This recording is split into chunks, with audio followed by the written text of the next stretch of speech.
Hello, YouTube fam. Get ready for an amazing video experience. Welcome, curious minds, to our video that explores the ins and outs of Safavid Georgia. The province of Georgia was a velayat province of the Safavid Empire located in the area of present-day Georgia. The territory of the province was principally made up of the two subordinate eastern Georgian kingdoms of Kartli and Kakheti and, briefly, parts of the Principality of Samtskhe. The city of Tiflis, present-day Tbilisi, was its administrative center, the base of Safavid power in the province, and the seat of the rulers of Kartli. It also housed an important Safavid mint. Safavid rule was mainly exercised through the approval or appointment of Georgian royals of the Bagrationi dynasty, at times converts to Shia Islam, as valis or khans.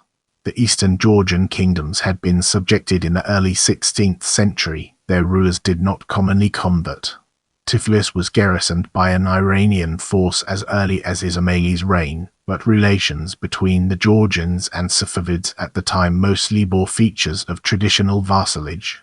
Davud Khan was the first Safavid-appointed ruler, whose placement on the throne of Kartli in 1562 marked the start of nearly 2.5 centuries of Iranian political control of eastern Georgia.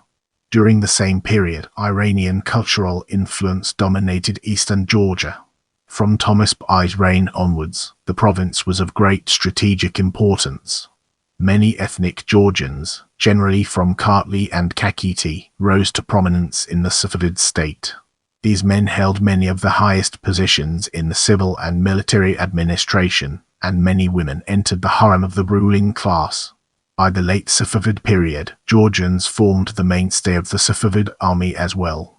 The establishment of a large Georgian community in Iran proper dates back to the era of Safavid suzerainty in Georgia.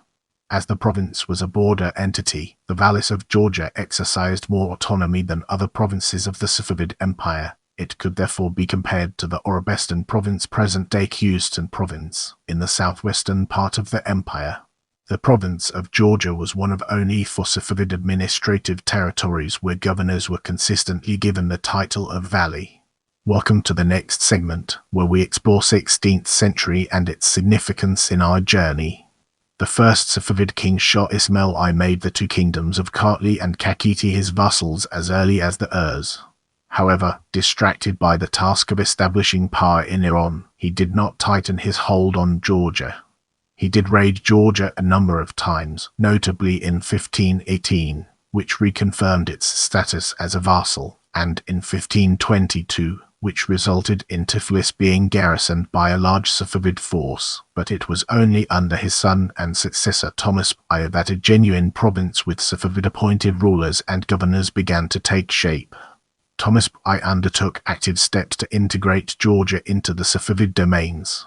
His 4 campaigns against Shia I of Kartli, 1551, and resulted in the reoccupation of Kartli, and a Safavid force was permanently stationed in Tiflis in 1551.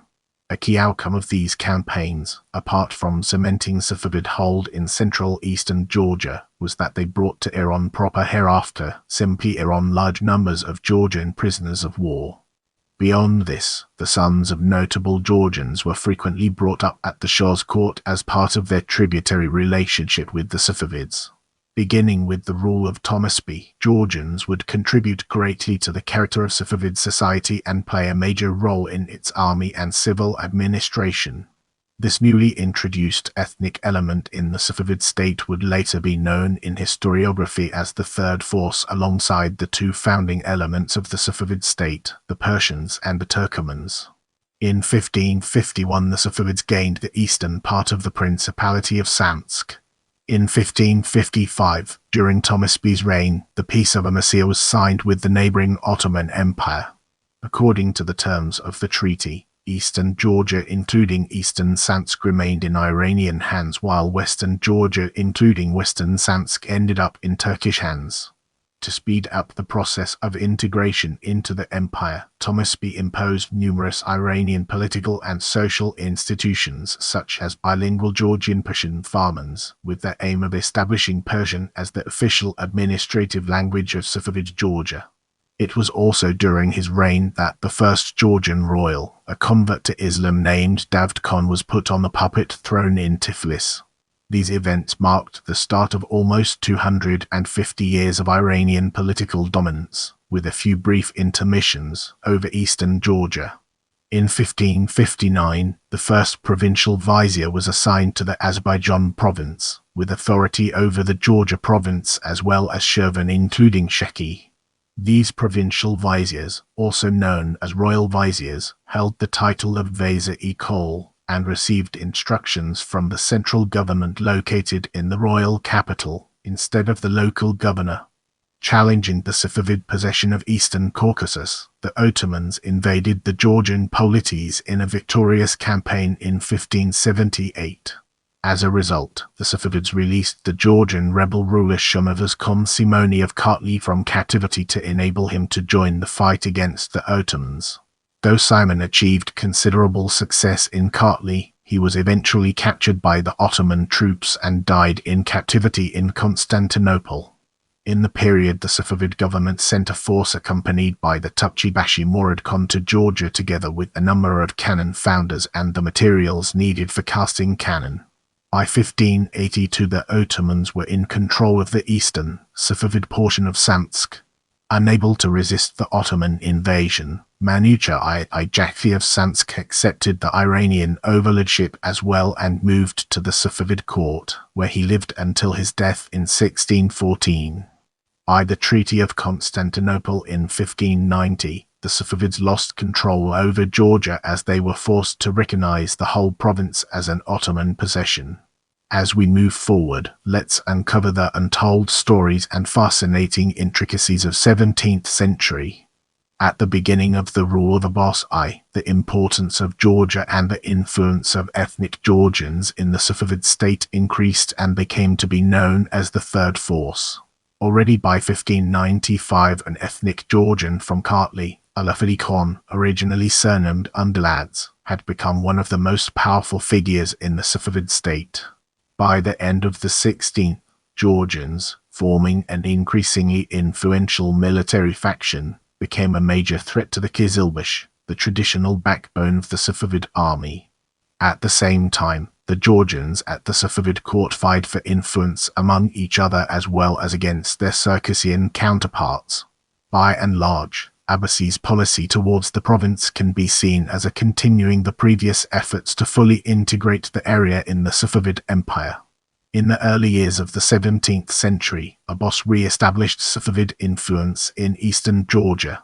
There was a resistance in Kakheti in 1605, when the rebels overthrew pro-Iranian patricide Constantine Khan, and Abbasi acceded to their demands to approve Tomiraz Khan Timorazi as the new king of Kakheti. At the same time, he also confirmed Lorost Liasabi as Valley of Kartli. However, when Lorost started to work against Safavid interests and refused to convert to Islam, Abbasi had him incarcerated in Astarabad and later executed in Shiraz. In 1607, Abbas appointed Manucha I Jakhi as ruler of eastern Samtskhe. Abbas had restored Safavid control over eastern Samtskhe. As a punishment for disobedience shown by his formerly loyal subjects Lorost and Tomiraz Khan, Abbasi launched several major punitive campaigns in his Georgian territories. These campaigns resulted in the sack of Tiflis, the ravaging of the entire area, the massacre of many tens of thousands, and the deportation of hundreds of thousands of ethnic Georgians to Iran. These deportees further augmented the Georgian community in Iran. In the meantime, Abbasi appointed Bagrat Khan as governor of Kartli and Bektash Beg Turkmen as governor of Kakheti. In 1619, Abbasi appointed Bagrat's son Semayan Khan, a loyalist born and raised in Isfahan, as Khan, or Valley, of Kartli, and appointed another non-royal Safavid official as governor of Kakheti, in order to maintain a tight grip on this part of the province. He also moved many Qizilbash tribal folk to the Georgia province in order to strengthen central control.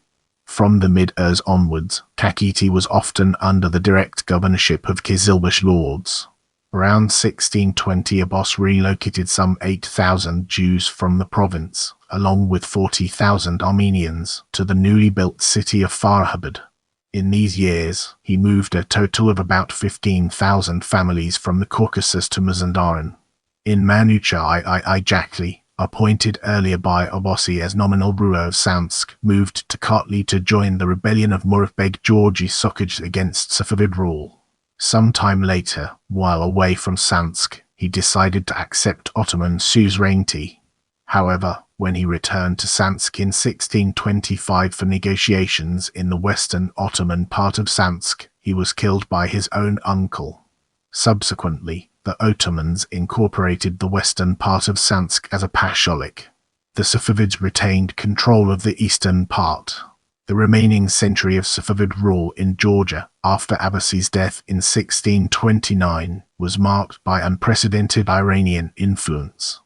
Under the Vali Khosrow Mirza, Safavid Georgia saw a period of relative peace and prosperity. In return for his loyalty, the then incumbent king, Safi, had given him the title of Rostam Khan and had made him governor of Kartli, a post which he held for more than 20 years. Kakheti, however, came under direct Safavid rule. Rostam Khan was a childless widower, however, and thus needed a wife and offspring. Being the loyal servant he was, after consulting the Safavid king, Rostam was allowed to marry a sister of Levin I Davudi, ruler of Mingrelia, western Georgia, named Maryam. The marriage fit well with the political ambitions of the Safavid state and of Rostam himself. Not only would this alliance with the Davudi, but his Mingrelia, give Rostam an ally against Tomiraz Khan Timorazi and George I of Imereti, but it would also provide Rostam with a line of successors who would be as loyal to the Safavid crown as he was. Also important was the fact that it would enhance Safavid plans to conquer Imereti. It would create a perfect circumstance if a campaign was needed against the Ottomans, with whom they were at war at the time over Imereti. King Safi paid for the wedding gifts and sent some 50,000 marchal, roughly half a ton of silver, to the ruler of Mingrelia and provided him with an annual salary of 1,000 tumans 3-gram gold coins. An alliance was thus founded with the Mingrelians. The marriage preparations alarmed the Emiratians. The groom's party was a 30,000-strong army marching to meet Levin's heavily armed entourage. Georgi of Imereti blocked the border with Kartli, compelling Rostam's wedding party to take a circuitous route via Akalsik, and intercepted Davudi on his way to the marriage, but he was defeated and taken prisoner by Levin at the Koka Bridge near Bagrationi.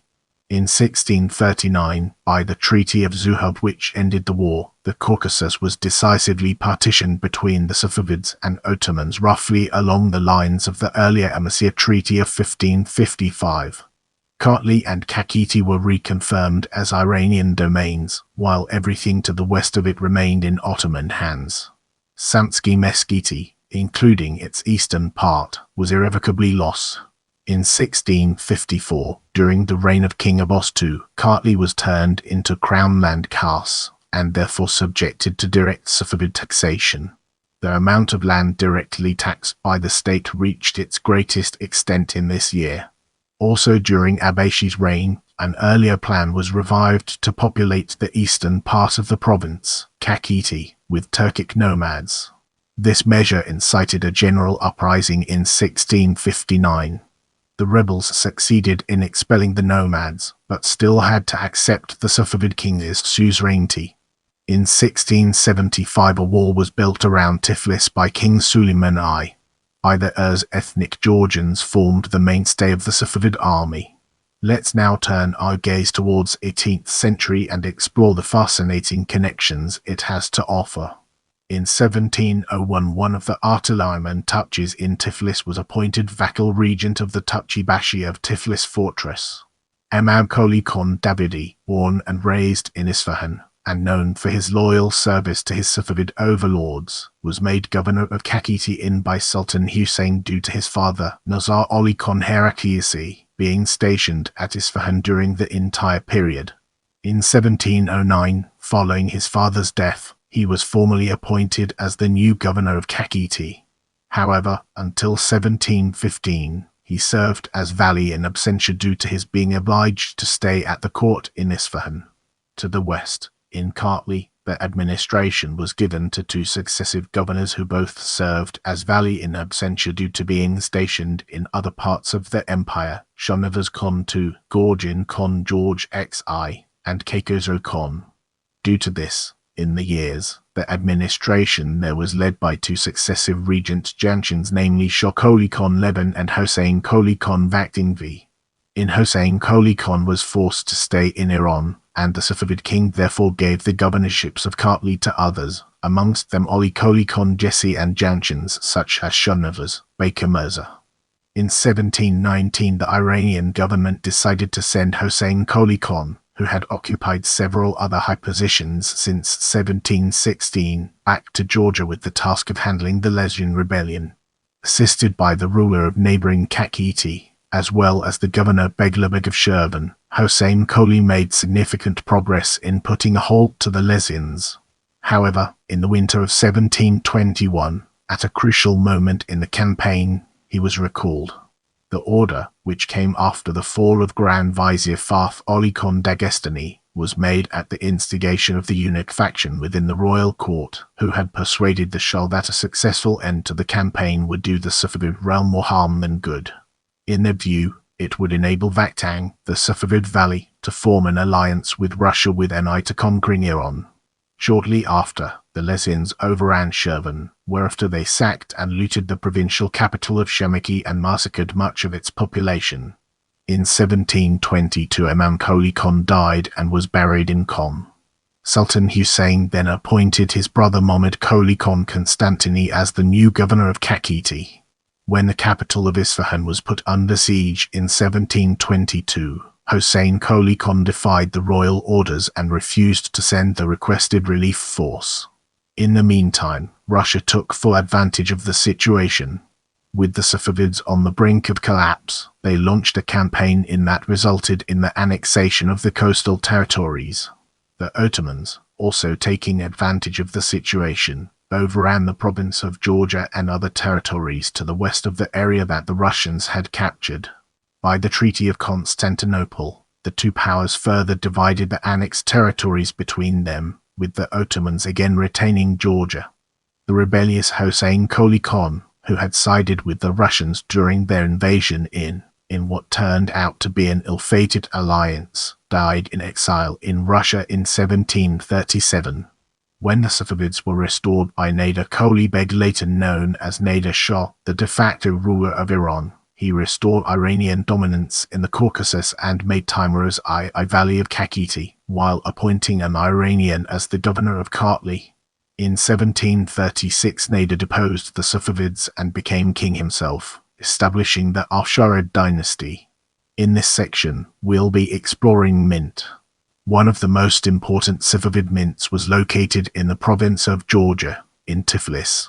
Close to the border with the Ottoman Empire, the Tiflis mint was important to the Safavids for bullion, i.e. silver bars, Spanish reals. Dutch Rijksdaalders for the minting of coins was largely imported from and through the Ottoman Empire and Russia. Upon arrival in Iran, the bullion was usually brought to the provincial mints in the border area with the Ottoman Empire, such as Tiflis, Yerevan, or Tabriz, in order to be melted into Iranian coins. Tiflis was thus a major stopping point for merchants who returned with silver. In the 17th century, the Tiflis mint was one of the most active Safavid mints. The Tiflis mint also lay on a route widely used by silk traders. According to French traveller Jean-Baptiste Tavernier, traders who went to Gilan to negotiate over silk went to the mint at Tiflis, for the mint master Zarab Bashi gave a discount on silver for silk traders. Tavernier notes that this is partly due to the silver coins from Tiflis being a little less fine. The coins minted at Tiflis were mostly used for the local citizens, rather than for the local Safavid garrison. The coins always had to bear the Safavid ruler's name and follow the Safavid types, legends, and weight standards. In many other regards, however, the appointed valis were granted a great deal of autonomy in terms of minting practices. For example, the vali reportedly was allowed to benefit from the profit accrued by the mints in the province. In the Urs and Urs, the office of Mint Master Zorobbashi of Tiflis was held by a series of local Armenians. During the reign of Suleiman I, the economic situation worsened. The amount of precious metal coming into the country decreased, and as a result the quality of the coins diminished. This deficiency in weight was also apparent in coins from the Tiflis mint. In 1688, the Abbasis and Mamudis struck at the mint were 22.5% below the standard weight they were supposed to have. The royal treasury was aware of the issue, and subsequently stopped accepting Mamudis that had been minted in Tiflis. In the years, the only Safavid mints that were recorded as active were the ones at Tiflis and Tabriz. According to a 1687 report, money played close to no role in Georgia. French botanist Joseph Pitton de Tournefort confirms this. According to his texts of 1701, people in large parts of Georgia preferred to be paid in materials such as bracelets, rings, necklaces, and so forth. Get ready to immerse yourself in the world of station military force as we examine its impact and relevance. The province of Georgia hosted many Safavid soldiers, as it was considered a territory of the utmost importance. At the same time, it was a province that bordered the Ottoman Empire. A Safavid force was permanently stationed in Tiflis from 1551 onwards. According to Venetian reports, some 4,000 Safavid cavalry were stationed in Georgia and Ganja in the Urs. According to traveller Jean Chardin, towards the end of Abbasi's reign many troops were stationed in Georgia, of which some 5,000 were battle-experienced and trained. In the mid-17th century, during the reign of Abbas II, some 50,000 Safavid troops were stationed in the province according to Chardin's figures. The French missionary and traveller Puri Sanson, who was in the Safavid Empire during the latter part of King Suleiman I's reign, wrote that a large number of troops were stationed in Georgia. Towards the end of Sultan Hussein's reign, the troops at the behest of the then governor of Kartli, Hossein Koli Khan Vaktingvi, numbered some 10,000 Georgians and Iranians. The Valley of Georgia had a corps of Kerchis at his disposal, including a Kerchi Bashi, and a legion of specialized Kerchis for his accoutrements, i.e. Kerchi Izer, Kerchi Ikafsh, Kerchi Itaksh, etc. They also had the institution of Vakil Regent, who could take care of all matters in case it was needed. In the next segment, we'll be exploring silk and wine production and its implications for our subject matter. Although the province contributed to the overall silk production, its silk was said, together with that of Karbakiginja, to be of lesser quality than that of Gilan and Mazandaran. Following Abbas I's decisive subduing of Georgia, he ordered that the province should produce more silk in the future. According to Nicholas Jacobus Overshe, a Dutch representative in the Safavid Empire, of the 2,800 bales of silk that had been produced in 1636, the provinces of Georgia and Karbakiginja had yielded a total of 300 bales. According to Jean Chardin, the wines produced in Georgia and Shiraz were of excellent quality. Every 6 months the province of Georgia supplied the royal wine cellars of the Safavid court with some 300 litres of wine, as part of the total amount of taxes it paid.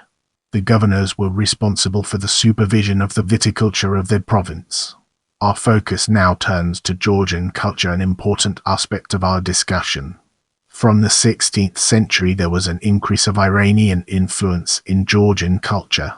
The genres in which it was most apparent were literature, painting, and architecture. During the Safavid period, many Georgian rulers, princes, and nobles had spent time in Iran. Therefore, Iranian traditions also spread throughout Georgia. The placement of Davud Khan David Xi on the puppet throne of Kartli in 1562 did not just initiate a lengthy period of Iranian political dominance. In the same 2.5 centuries that followed, until the coming of the Russians in the 19th century, Iranian cultural influence dominated eastern Georgia, Kartli Kakheti. According to Jean Chardin, who was in Georgia in 1672, the Georgians followed Iranian traditions. Chudin assumed that the process had been influenced by those nobles who had converted to Islam in order to obtain positions as state officials, as well as those who encouraged their female relatives to become ladies at court. In the Safavid period, a great number of books were translated from Persian into Georgian. The Rostomiani, the Georgian version of the Shonim, was further developed and improved, as well as Vizamiani, the Georgian version of Vis-o-Raman. According to a letter sent to the Pope by a Catholic missionary who flourished in the 17th century, Padre Bernardi, it was to his great regret that literate Georgians preferred to read works such as the Rostomiani Shonim, Bazaniani, and Barambriani and were less interested in religious texts. Timur's I of Kakheti Timur's Khan is perhaps mostly remembered for creating issues for the central government, but he was fluent in Persian and fond of Persian poetry, which he highly valued. In his words, Timur's wrote several poems influenced by the contemporary Persian tradition, packed with Persian imagery and allusions, loanwords, and phraseology. A later Georgian valley, Vaktin V. Hossein Koli Khan, was also important in this regard. When he was forced to stay in Iran, he learned to excel in Persian. He later used this skill to translate works into Georgian. He created a Georgian version of the Persian Kabas name known as Amurnasariani, the story of Amurnasa being the mythical Iranian king Kakavas. During his detention in Iran, Vaktan also translated into Georgian Kashafi's Golodem. Later, back in Georgia, he ordered the entire story to be translated once more, while his tutor, Sukan Soba Orbeliani, also made a revised version of Vaktan's own translation. Though Vaktan, individually, was heavily involved in further developing Georgian-Iranian literary ties, in other words, by his own writings, he also founded an entire school dedicated to translators from Persian into Georgian.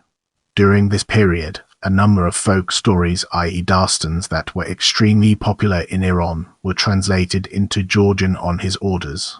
One of these was the Bakhtayanim, a collection of several novellas, as well as the Barangilandamiani Baram o Golandam, originally written by Kate Binishapuri.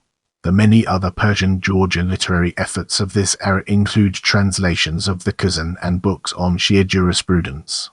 Get ready to uncover the mysteries surrounding Iranian culture as we navigate its intriguing terrain.